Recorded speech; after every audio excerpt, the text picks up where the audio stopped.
Годината е 2020. Светът е изправен пред най-голямото глобално предизвикателство на века – пандемията от COVID-19. От самото начало въпросът за произхода на вируса остава обвит в мистерия.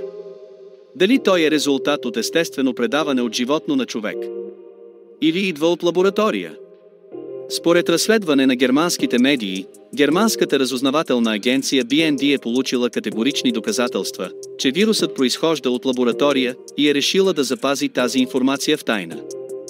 В първите седмици на 2020 година германската служба за външно разузнаване BND изпраща екип от специалисти, за да разследват произхода на вируса. Те насочват вниманието си към китайските научни институции, включително лабораторията в Ухан.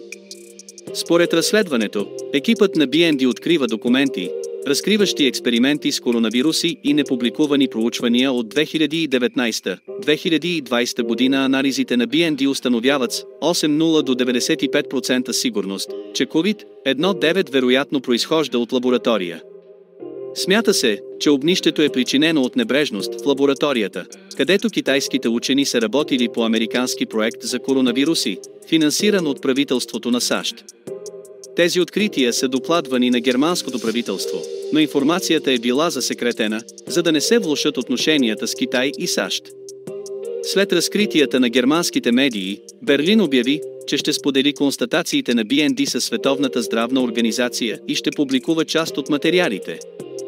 Дали тази информация ще промени начина, по който светът разбира произхода на COVID-19? Или ще остане поредната мистерия в сянката на глобалната политика?